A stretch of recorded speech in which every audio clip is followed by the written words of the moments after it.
The entire southwestern corner of Oregon is highly mineralized with nickel laterite ores in various locations. If this material was accessed and processed in an environmentally sensitive way, it would provide jobs and income for our county that would be very, very significant and have a positive impact upon our community. There's people that need jobs, there's good people that need work, and it's unfortunate that we have all of these resources that are essentially locked up and unavailable to put people to work and to grow our economy from the ground up.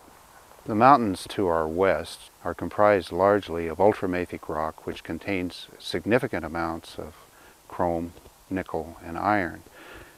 Through the process of geologic weathering, these rocks form into what are called nickel laterite soils. Have developed a process to directly smelt this material into a low-grade stainless steel. We call it a stainless steel master metal because with additions of additional chrome units or nickel units, we can produce any type of stainless steel that the customer might require. My parents came to the Illinois Valley in 1939 and took up the claims that we're standing on now. Our proposal was to mine and reclaim 3.5 acres of land a year in the hills above Rough and Ready Creek, well away from the creek itself. I filed a plan of operation in 1992, and the Forest Service evaluated the project over the course of 9 years. During that time, they nominated Rough and Ready Creek, which is behind us, which is bone dry at this time of year, as a wild and scenic river. The Nature Conservancy hired a zoological company to try to find an O'Brien caddisfly to keep the project from going forward.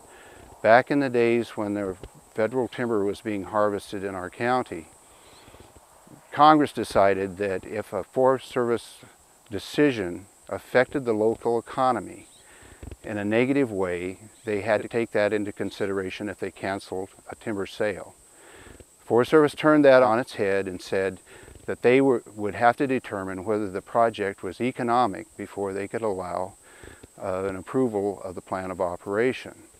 This is something completely unprecedented in the mining industry in the history of the United States. They ultimately issued an environmental impact statement that outlined a number of options, none of which were considered in my original plan of operation. What the Forest Service decided was that I would have to take 5,000 tons of the nickel laterite ore, fly it out of the mining area by helicopter, have it processed, and then submit the results of that processing to the Forest Service personnel, and they would determine whether or not it was economic.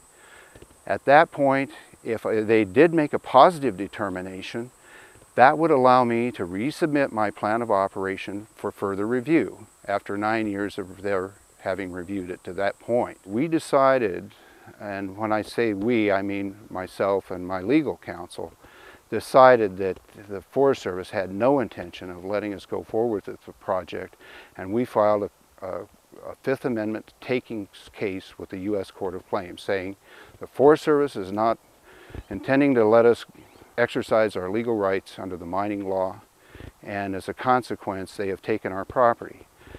This went to the U.S. Court of Claims in 2001.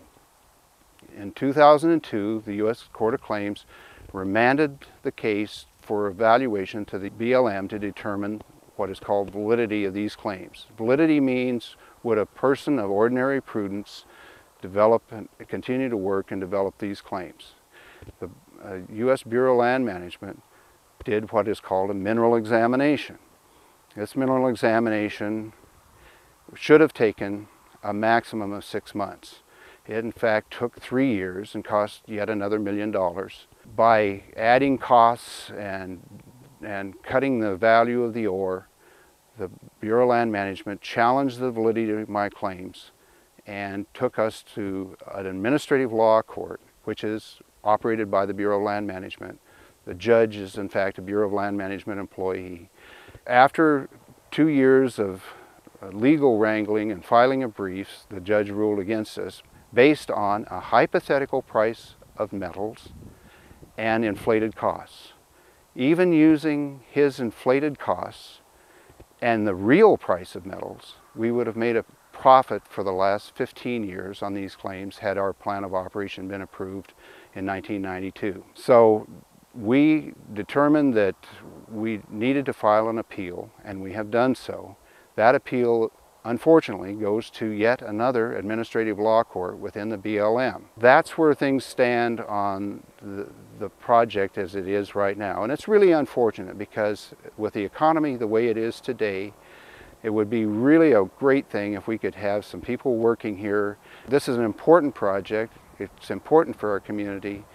The product is important for our society, and it's just a terrible shame that the federal government has elected to try to do everything in their power to stop the project from going forward to completion.